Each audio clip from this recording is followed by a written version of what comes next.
everyone, welcome back to my channel. My kids are at my mom's for the day, so I am filming a bunch of videos today, so hence the same outfit as my last video.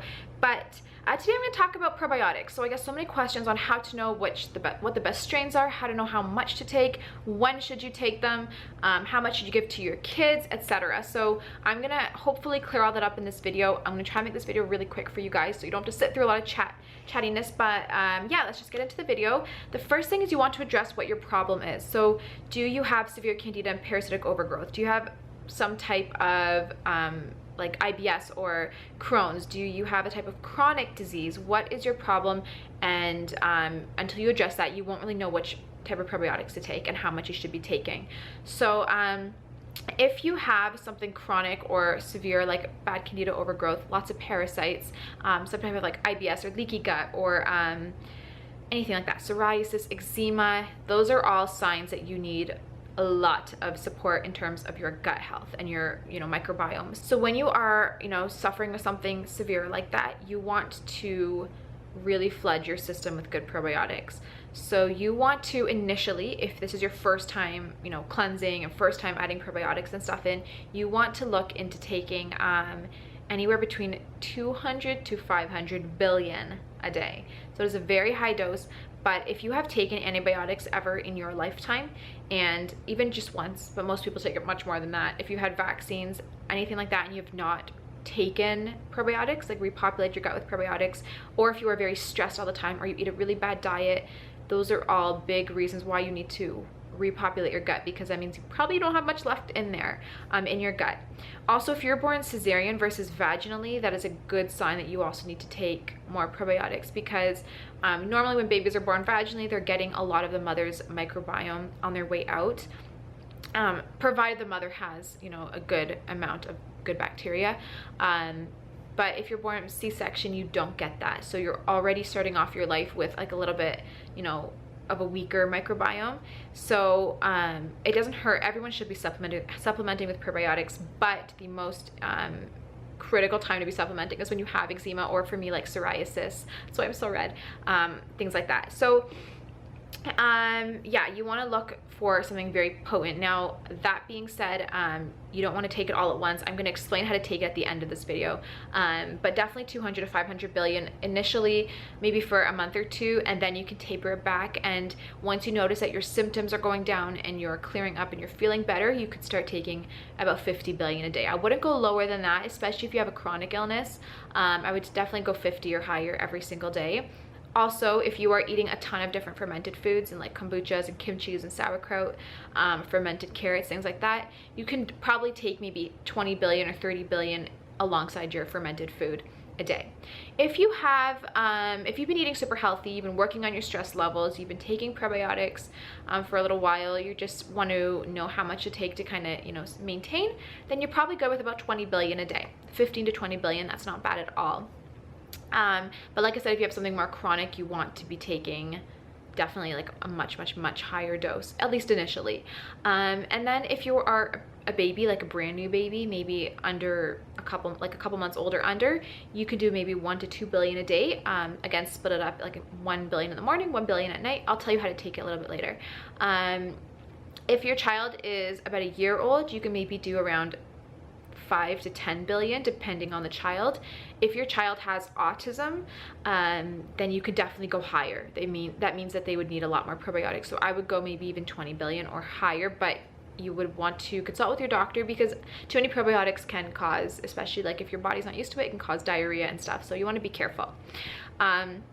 If your child is like 3 and older, you can give them the regular amount that you would give an adult. So my son, who is now 4, gets about 20 billion a day, and my 2.5-year-old gets about 15 billion, and then my 1-year-old gets about 10. But I give my kids higher because they're used to taking higher. I didn't just start off by giving them 20 billion. I would start at 1 billion, then 2, 3, 4, and just work my way up to 20. I would literally just open up a capsule and throw it in their bottle when they were younger. Now I'll just throw it in their water, or I'll just pour it right into their mouth from the capsule, and they don't mind it at all. So they've worked up to those amounts, and I'm going to continue that at least for a little while, because when you're young, that is the time to be developing your good healthy microbiome with many different strains. So that kind of takes me into my next point, is which strains are best. So you want to look for any probiotic you buy, you want to make sure, like I said, first of all, it has a high CFU count, so minimum 20 billion, 15, 20 billion, preferably 50 billion. The second thing you want to look for is that it has good strain diversity. You don't just want one or two strains. That's not going to do anything for your body. There are certain cases where you could give a child, you know, the infantis one or something, and there might just be one strain, or just like lactobacillus acidophilus if you're trying to make, you know, like a yogurt or something maybe. But overall, you want strain diversity. There are thousands and thousands of different strains in your gut, and you want to repopulate as many of those as you can. So by providing different strains, that's what's gonna happen. You're gonna repopulate with many different strains. I hope that made sense. So when you're buying a probiotic, look for diversity. I usually go for at least 5 to 6 strains. I try to get 10 strains if I can in a probiotic. At the end of this video, I will share my favorite probiotic with you. This video is not sponsored by that probiotic or anything. It just truly is the best one I have found so far. But yeah, so there's anything with lactobacillus in it, so lactobacillus acidophilus or bulgaris, anything like that, bulgaricus, anything like that are going to be good strains.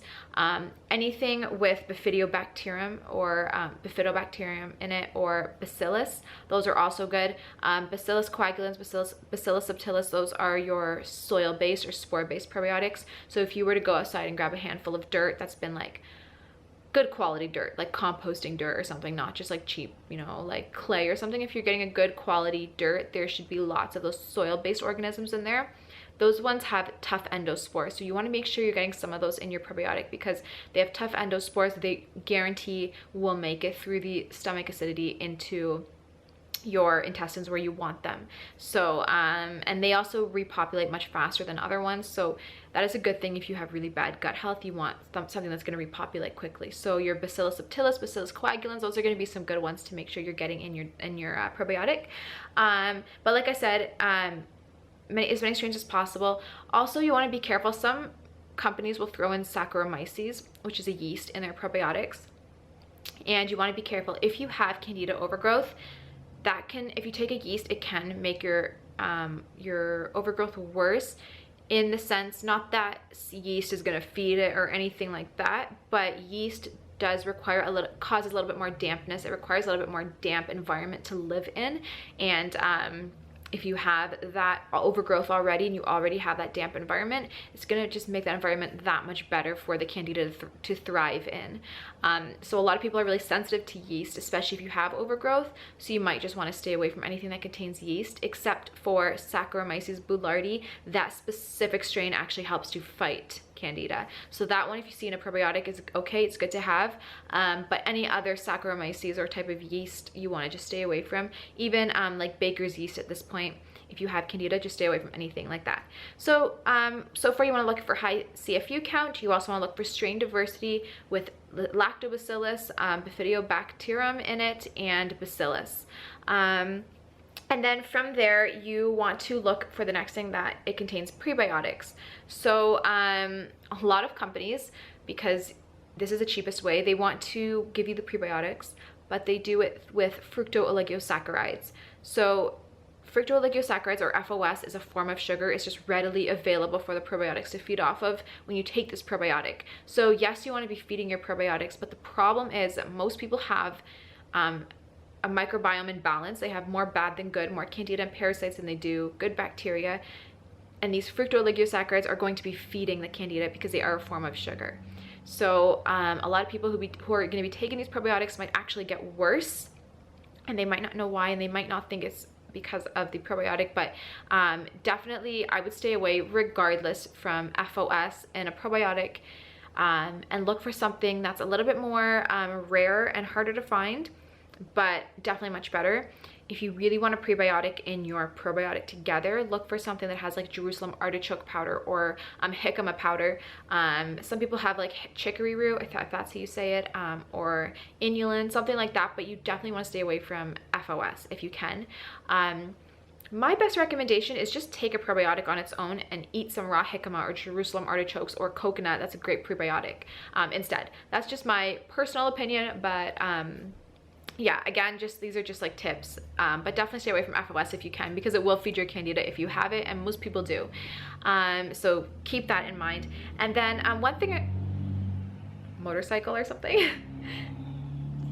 One thing I want to say is, before I tell you how to take them, you also want to make sure your environment is good for these bacteria to thrive. So they want a little bit of an acidic environment in your intestines. If it gets too alkaline, that's when your candida and stuff are going to start having a party. So overall, you want your body to be alkaline, but specifically in your intestines, you want to be a little bit acidic. And a good thing to do is apple cider vinegar. If you do an apple cider vinegar shot, a couple times a day, that's going to really prepare that environment for the good bacteria to thrive, and it'll also kill off the bad bacteria. If you're taking apple cider vinegar, make sure it contains the mother. Otherwise, it's just absolutely useless. You can know if it contains the mother if there's like a murky, like something on the bottom of the bottle. Bragg is a really good company if you want to know a good name for apple cider vinegar. Bragg is really good. But like I said, it just creates a good environment for your bacteria to thrive in. And then finally, how do you take them? So we've established now that when you're buying a probiotic, you want to, number one, make sure it has a high CFU count. You want multiple strains, so strain diversity. You want it to not contain fructooligosaccharides. And you also want to make sure that there's no like allergens like cornstarch or anything like that in it. Some companies will throw in like a cornstarch or something to kind of mix in with the probiotic, but you want to just make sure that it doesn't have that, because that can just be an allergen and trigger, more allergy, reactions in your body. So that is covered. You want to learn how to take them. So I get so many questions. People are like, some people say to take it on an empty stomach. Some people say to take it with food. And what is my opinion? So I'm going to share my personal opinion and what has worked for me and what I have kind of learned through research. But again, take it or leave it. Do what you think works best for you, or talk to your naturopath or doctor to get more information. But my favorite way to take it, and way I think everyone should take it, is with food. So people say that when you take it on an empty stomach, your stomach acid levels will be lower, and therefore your probiotics can reach the intestine without being killed off so much. But when you take it in a stomach with food in it, your acid levels are much higher, and it'll kill the probiotic that much faster. So that's what people are saying, and here's my opinion on that. Most people, so I don't know exact numbers, but most people definitely have low stomach acid, which means when they're eating food, their stomach acid levels are even lower, because the food's kind of going to increase the alkalinity. It's going to mix with the stomach acid, and you're going to have much less stomach acid than you would if you were to take a probiotic on its own in a little bit of acid that you do have in your stomach, because then that acid can just work all on that one little pill that you took. And I personally feel like the probiotics would die on an empty stomach than they would die if you had food in your stomach to kind of balance out that acidity. That being said, if you are taking a hydrochloric acid pill before your meal, then don't take your probiotic with that meal, because then, yes, you'll be increasing your acidity levels. But most people don't do that, don't take a pill, and most people have low stomach acid. So that is when you would want to just take the probiotic with a meal and ensure that it'll be, reaching your gut. Another thing you want to look at, that you could look at, is maybe just, if you're not comfortable taking it with food, just take it with some liquid chlorophyll. Liquid chlorophyll is very alkaline. It's going to kind of combat that stomach acid a little bit, and it'll help the probiotics, reach the intestines, which is where you want them. So that could definitely be something you can do if you're just not sure on whether you should take it on an empty stomach or with food. So that's just another thought out there. And then in terms of how to take them, if you're taking a high dose, like 500 billion, for example, or even 200 billion, you want to split it up. So do half in the morning and half at night. That way you're not taking it all at once, which could be overwhelming for your digestive system. When you're giving it to a baby, the same thing. Take it in the morning and then at night. Break it up for them, and then you could take it. I just always make sure you're getting a probiotic with enteric coating, so you can open it up and just pour it into a bottle, pour it into somebody's mouth or something like that, or you can just buy it already in powder form. But yeah, that's probably the best way to take it. If you are to take a probiotic with enteric coating, it gives it that extra little bit of survivability when you swallow the pill, rather than just taking a powder or something. But obviously a child can't swallow a pill, so when it comes to the babies, you can just open up the capsule or the powder and pour it in a bottle or in some juice, or however you want to give it to them. My kids literally just take the powder in the mouth. So that's it. I'm just looking at I wrote everything down so that I can, stay on track here. I think I talked about everything. I hope I covered it all. If I missed anything and there's any other questions, don't hesitate to ask. Leave them in the comments down below and I will totally answer you. I always reply to comments. So yeah, just make sure the biggest thing is that you have a good count, a good quality amount of strains. Oh, finally, my favorite probiotic. What is it? It is the soil-based probiotic from Dr. Axe site. I have a discount code. It's Marla's Healthy Life. You can get 20% off anything on the site. I get no commission or compensation from you guys using that code. It is just from the company for you guys. The soil-based probiotic from Dr. Axe has fantastic strains. It's 50 billion, so it's a good amount, and it also contains a million good quality adaptogens and things that he threw in there that are going to also just help, you know, your whole body, not just your gut. So if you take a look at the ingredients, you'll be amazed at what's in there. They're amazing. So I would highly recommend it. I will leave a link to it in the description box below if you want to check it out. It is the one I use. It is my personal favorite. I do use different probiotics here and there just to mix things up and give my gut a little bit of diversity. Overall, it is my favorite and go-to probiotic, and I really hope you give it a try and use a discount code. So thank you so much for watching this video. I hope I helped, and I hope I answered some of your questions. And if you're new to my channel, please hit that subscribe button, and I will see you in my next video. Bye.